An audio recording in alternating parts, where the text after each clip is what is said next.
Hello दोस्तों, video में disturbance हो रहा है लेकिन चलिए फिर से हम छोटी छोटी वीडियो डाल दे रहे हैं।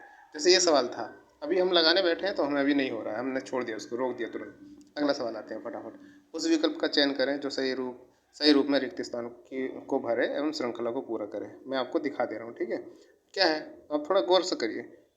ए बी, पहला ए छोटा फिर बी बड़ा, सी डी ई, मतलब A B C D E F G H I J K L M, मतलब अब आप देख पा रहे हैं तो एक श्रृंखला बन रही है लेकिन कोमा लगा हुआ है। कोमा, जैसे सी डी आया, दूसरे नंबर पर छोटा सी और दो अक्षर बड़े, एक फिर तीन अक्षर बड़े, फिर चार अक्षर बड़े। इस तरीके से क्या आ जाएगा आपके, पांच अक्षर बड़े। एम के बाद एन, एन आया, एन के बाद छोटा ओ आएगा, छोटा ओ आएगा, और ओ के बाद पांच कैपिटल लेटर आएंगे, O P Q R S T. इस तरीके से अगर हम देखें तो इसका आंसर हो जाएगा ये है।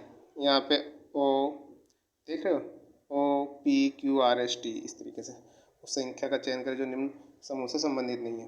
देखो फटाफट, हम लोगों को ज़्यादा दिमाग नहीं लगाना, मन में नहीं करना, यहीं पे करके देखो क्या हो सकता है इसमें। क्या हो सकता है, पाँच और चार, नौ जोड़ लिया, है ना। और नौ में को कितना जोड़ेंगे, 17 आएगा, आठ जोड़ लिया, नौ और आठ 17 हो गया ना, ठीक है। और 17 में को कितना जोड़ेंगे जिससे 33 आएगा, 17 दूनी 34, मतलब 16 आ गया, 16 जोड़ के 33 आ रहा है।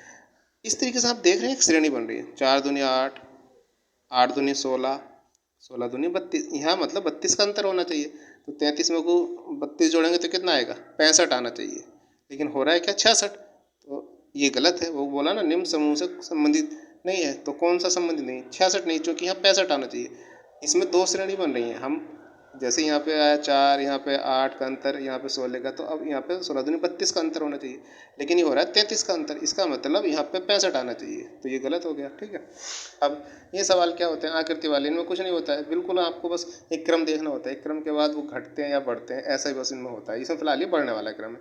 यहाँ पे एक डंडा है, यहाँ पे दो दो हो गई रेखाएं, यहाँ पे एक दो तीन हो गई, ठीक है। यहाँ पे एक दो तीन चार हो गई, यहाँ पे एक दो तीन चार पाँच हो गई। इससे अगला कौन सा आएगा जिसमें छः होंगी, जो षष्ठभुज होगा वो आंसर हो जाएगा, ये हो गया। ऐसे ही क्या है, यदि क्रिकेट को क्रिकेटेक के रूप में, मतलब जो लिख रखा है इन्होंने, कूटबद्ध किया जाए, ठीक है, तो प्लेयर्स को कैसे, ये क्या है, एक संकेत होता है कि अगर हम इसको ऐसे कर लें। अभी अगर आप थोड़ा सा गौर से देखोगे, गौर से देखने की कोशिश करो, सी आर आई। अच्छा, पहले तीन अक्षर इन्होंने पलट दिए, देखो CRI, ये पलट दिए तीन, बीच का सी ऐसा ही रहे, लास्ट के तीनों भी पलट दिए, TEK को TEK कर दिया, बस ये किया इन्होंने, क्या करा है, बीच का एक साइलेंट रहा, तीन इधर वाले भी पलट दिए, तीन इधर वाले भी पलट दिए, ऐसे इसमें कर दीजिए। इसको आप करेंगे तो ALP, बीच वाला वाई ऐसे ही रहेगा, ये SRE ऐसे हो जाएगा ना, पलट के लास्ट वाले तीन वाले पलट दिए हमने, तो क्या हो जाएगा आंसर, ALP, ये हो गया, देखो ALP SRE, ये हो गया। अगला सवाल है ये फटाफट, ये वेन आरेख का चयन करिए दिए वर्ग को सर्वोत्तम ढंग। ये वेन आरेख होते हैं, इसमें कुछ नहीं, बस जनरल से नॉन आपको वो सामान्य समझ देखनी है। क्या है ये, फुटबॉल, क्या है ये, वॉलीबॉल, ये क्या है, बास्केटबॉल। क्या कोई एक दूसरे से संबंधित है, नहीं, तीनों ही एक प्रकार के खेल हैं, लेकिन ऐसा कोई नहीं है कि एक दूसरे से कोई कनेक्टेड हो। जब एक दूसरे से कनेक्टेड नहीं, सब अलग अलग है तीनों खेल, तो ये हो गया आंसर। अगर यहीं पे मैं एक उदाहरण बता के बताता हूँ, जैसे होता क्रिकेट, फिर बैट, फिर पैड, जो पैरों पे बांधे जाते हैं, तो हम क्या होता, तो फिर ऐसा हो सकता है क्रिकेट के अंदर बैट और पैड यूज़ होते हैं, ऐसा हो सकता था। लेकिन अभी ये तीनों गेम है, लेकिन तीनों अलग अलग हैं, ठीक है। फिर आगे अगला है, एक पैटर्न के साथ एक चौकोर पारदर्शी शीट दी गई है। ये देख लीजिए थोड़ा सा करीब से, मैं बोल के बता दे रहा हूँ आपको। बिंदीदार रेखा के साथ पारदर्शी शीट को मोड़ने पर पैटर्न लिखें। ये बिंदीदार रेखा है, तो इसको इधर मोड़ेंगे, कहाँ कह रहा है, मोड़ने पे। एक पैटर्न के साथ एक चौकोर पारदर्शी शीट दी है बिंदीदार रेखा के साथ पारदर्शी शीट को मोड़ने पे। या हम इसको नीचे मोड़ सकते हैं या हम इसको ऊपर मोड़ सकते हैं, दोनों तरीके से मोड़ सकते हैं। कैसे, चूंकि ये बिंदी, इसको या तो ऐसे उठा के नीचे को रख दो या इसको ऊपर ले जाओ। तो अभी अगर हम नीचे रखेंगे, तो नीचे रखेंगे तो ये वाला पूरा इस पर सेट हो जाएगा, ये वाला पूरा इस पर सेट हो जाएगा, तो ऐसा बचेगा कि नहीं बचेगा। और दूसरे विकल्प भी दे सकते हैं, हो सकता है नीचे की तरफ ना मोड़ के ऊपर की तरफ मोड़ा गया हो। लेकिन ऐसा है नहीं, देखिए बाकी दो विकल्प ये रहे इसमें। ऐसी कोई सिचुएशन नहीं है जिसमें नीचे नीचे वाला भी हो सकता था, लेकिन नीचे वाला में ऐसा कुछ नहीं है, इसलिए विकल्प वो वाला हो जाता है। ठीक है, ये क्या है?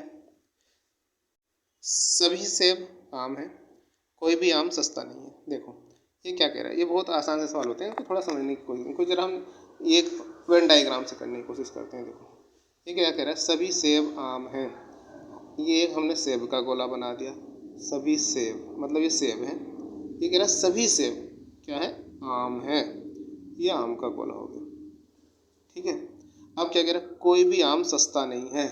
ये हमने कह रहे सस्ता, सस्ता, कोई भी आम सस्ता नहीं। जब मना कर दिया तो अलग ही बनेगा ना जुड़ के। अगर वो कहता हाँ कुछ आम सस्ते हैं तो हम ऐसे बना सकते थे, इसको जोड़ सकते थे, कुछ कहीं को थोड़ा वो कुछ बोलता तो थोड़ा सा ऐसे जोड़ सकते थे, लेकिन ना कोई भी आम सस्ता नहीं है तो सस्ते का गोला अलग बन गया। अब इन दोनों गोलों के आधार पर हम इस सवाल को करना होता है। करिए जरा, अब मतलब जो निष्कर्ष निकालने होते हैं, निष्कर्ष इन्होंने निकाल के दिए, उन निष्कर्ष को हमें देखना है कि कौन सा निष्कर्ष सही है। जो निष्कर्ष सही है उसी के आधार पर वो विकल्प दिए गए। पहला निष्कर्ष, सभी आम सेब हैं, सभी आम सेब हैं। क्या ये सही है? कैसे सही है? नहीं है ना सही। हमने क्या कहा है, सभी सेब आम हैं। जो कथन के हिसाब से सभी सेब तो आम हो सकते हैं, लेकिन सभी आम सेब नहीं हो सकते, क्योंकि कुछ आम यहाँ रखे हैं, यहाँ भी तो रखे हैं, ये वाले आम सेब की कैटेगरी से बाहर हैं, तो सभी आम सेब नहीं है, मतलब पहला निष्कर्ष गलत है। दूसरा, कोई भी सेब सस्ता नहीं है। सेब, अरे भाई सेब से आम से सस्ते का तो कोई लेना देना नहीं, दूर दूर रखे हैं, कोई है ही नहीं मिल रहा है, तो मतलब दूसरी बात सही है। वो कह रहा है ना कोई भी सेब सस्ता नहीं है, हाँ कोई भी सेब सस्ता नहीं है, मतलब दूसरा सही है। ठीक है, तो केवल निष्कर्ष दो निकलता है। कौन से में है केवल निष्कर्ष दो निकलता है? केवल निष्कर्ष दो अनुसरण करता है, मतलब ये आंसर हो गया आपका। ठीक है, चलिए फिर तीसरी वीडियो बनाते हैं, ज़्यादा लंबी वीडियो हो जाएगी।